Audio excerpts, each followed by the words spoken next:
राधे राधे। महाराज जी, आपके चरणों में कोटि कोटि प्रणाम। महाराज जी, एक साल पहले वीडियो के माध्यम से आपको सुना और धीरे धीरे मुझ नीच अधम ने आपकी कृपा से कई बुरी आदतों को छोड़ दिया। नाथ, आपके कहे अनुसार मन से दास ने सीताराम नाम जपना शुरू किया और धीरे धीरे बुरी आदतें स्वयं ही खत्म होती जा रही हैं।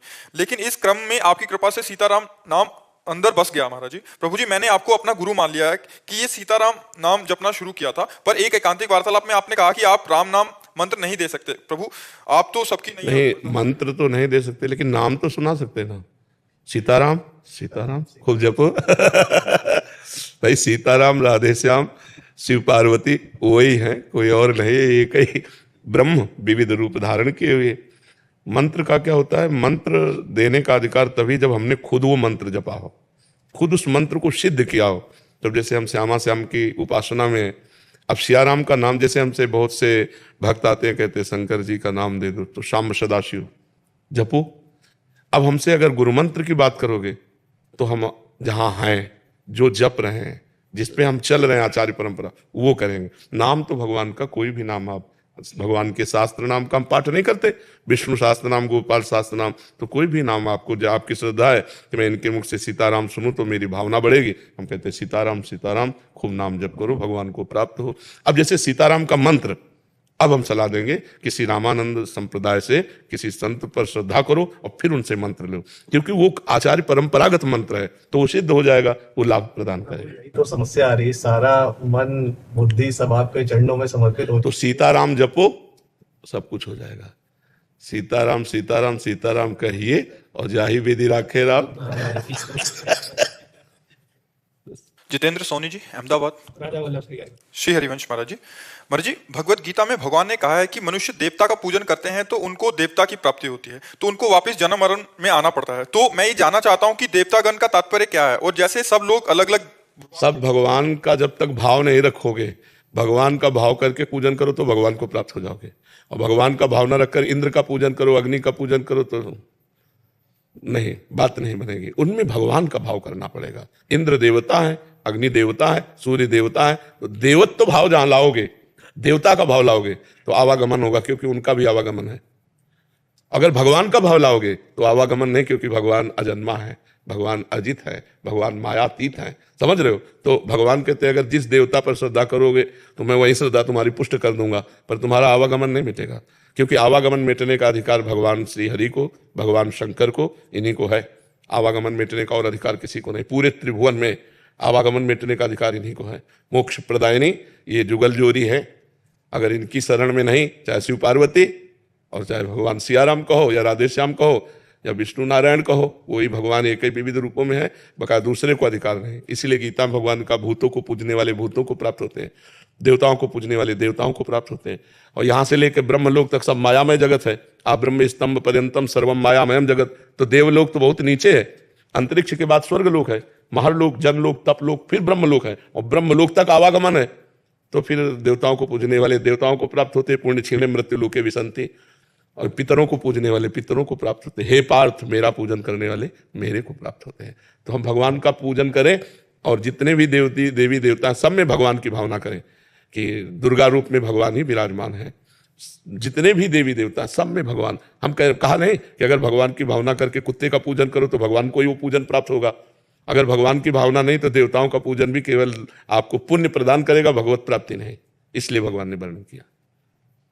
अलका जी, श्री हरिवंश। श्री हरिवंश महाराज जी, महाराज जी, जैसे महाप्रभु के अंतर्ध्यान होने की बात सुनकर तत्पश्चात उनके काफी सारे भक्तजन उसी समय उनके साथ ही हो गए, प्राण त्याग दिए। महाराज जी, ऐसी भक्ति कैसे हृदय में आए? तन्मया तन्मया, हमारे प्राण उनके प्राण एक हो गए। जैसे गोपी जन कहती हैं, कान भये प्राण में, प्राण भये कान में, ही में ना जान परे कान है कि प्राण है। जब हमारे प्राण उनके प्राणों में मिल जाते तो उनके प्राण निकले तो हमारे भी निकल जाएंगे। तन्मयाहा तन्मयाहा स्थिति सदैव उन्हीं में डूबे। सुना महाप्रभु अंतर्ध्यान, खत्म, कुछ चेष्टा नहीं करनी पड़ी, सुनते ही। विठल विपुल देव जी ने सुना, स्वामी हरदास जी अंतर्ध्यान, तो प्राण निकल गए। कितने जन ऐसे महापुरुष हुए, जैसे द्वारिकाधीश भगवान का परिकर, रुक्मिणी जी ने सुना भगवान, वसुदेव देव की जी ने भगवान अंतर्ध्यान, तत्काल प्राण छूट गए। वसुदेव जी के देव की तत्काल प्राण छूट गए, सुनते ही बहुतों के प्राण, और जो जीवित बचे वो अग्नि में प्रवेश कर गए, प्रभु के लिए अग्नि में अपने शरीर को भस्म करके भगवत स्वरूप हो गए। ये साधारण बात नहीं, ये तन्मया, हम जी नहीं सकते आपके बिना। आपके चिंतन में हमारे प्राण उनके प्राण, उनके प्राण हमारे प्राण, हमारा मन उनका मन, उनका मन हमारा मन। तो जब उनके प्राण गए तो हमारे गए, क्योंकि प्राण तन्मय थे। तन्मया स्थिति में ऐसा होता है, अन्यथा नहीं। राधे राधे महाराज जी। महाराज जी, मेरी राधा कृष्ण जी में पूर्ण आस्था है, उनमें मैं सखी भाव रखती हूँ। महाराज जी, नाम जब भी यथासंभव करती हूँ महाराज जी, मुझ में घमंड या ईगो नाम जैसी कोई भी चीज नहीं है, फिर भी यही घमंड है।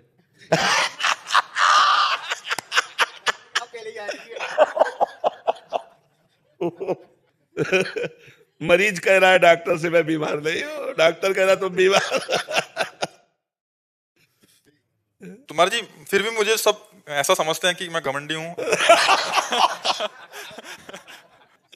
सही सही सही समझा, सही समझा। उसमें आप भी ऐसा ही समझ रहे हैं। देखो, घमंड ना होने पर आपको ऐसा अनुभव होगा कि मैं समस्त जीवों से नीच हूं। देखो, हनुमान जी महाराज को कोई घमंड नहीं, तो विभीषण से कैसे कह रहे हैं? भगवान के महान भक्त महाबली है, जय गिर चरण दे हनुमंता, चले सुगा पाताल तुरंता, जिम यमोघ रघुपत कर बाना, यही बात चले हनुमाना। बुद्धिमताम वरिष्ठम ज्ञानीनाम अग्रगण्यम, बलों में महाबल, महाबली हनुमान परम ज्ञानी। क्या कहते हैं? असमय अधम सखा सुनो, मोहू पर रघुवीर। मैं ऐसा अधम हूं, प्रात ले जो नाम हमारा, ते दिन ताई न मिले हारा। असमय अधम सखा सुन, ये अभिमान रहित वाणी। सबरी जी महान भक्ता कैसे राम जी से कह रहे, अधम ते अधम, अधम अति नारी, तीनु मह में मतिमंद अघारी। हे पापों का नाश करने वाले प्रभु, मैं मतिमंद नारी में भी बहुत अधम, भीलनी जाति की। प्रभु आपको कैसे प्रसन्न करूं? हे भगवान, मेरे में अहंकार नहीं है, ऐसा आज तक एक भक्त ने लिखा। यही अहंकार का लक्षण है कि आपने कैसे फाइनल कर दिया कि आप में अभिमान नहीं? किसने अनुभव कराया आपको? अहंकार ने। ये तो कोई संत बोलेंगे कि ये निराभिमानी है, और आप बोलोगे कि नहीं प्रभु सारे दोष मेरे में है, मैं तो बहुत नीच प्रवृत्ति का हूं। देखो, राम जी से हनुमान जी मिल रहे हैं विप्र रूप में, कह रहे हैं एक में मंद मोह बस, शब्द पर ध्यान दो, एक में मंद मोह बस, कुटिल हृदय अज्ञान, मुनि प्रभु मोहि विसारेऊ, दीन बंधु भगवान। मंद कुटिल अज्ञानी अपने को कह रहे हैं, और है कौन? ज्ञानी नाम वरिष्ठम, बुद्धिमताम वरिष्ठम। ऐसे तो किसका प्रश्न था? हाँ, अभी संभाल करो, ऐसा शब्द अभिमान जनित है। ये किसने अनुभव किया कि मेरे में अभिमान नहीं? अनुभव किसने किया? किसी ने प्रमाणित किया आपको? आपने, आपके मन ने प्रमाण, आपके अभिमान ने प्रमाणित कर दिया। ये शास्त्रीय शब्द है कि जो ऐसा बोलता है कि मेरे में अभिमान नहीं है, यही अभिमान उसके अंदर है। देखो, गोस्वामी तुलसीदास जी लिख रहे हैं, जो मैं अपने अवगुण कहूं, बाढ़ई कथा पार नहीं लाऊं। मैं अगर अपने अवगुणों की कथा कहूं तो पूरा एक ग्रंथ लिख जाएगा। गोस्वामी जी कह रहे हैं, जो अभिमान रहित महापुरुष है उनका हृदय ऐसा होता है।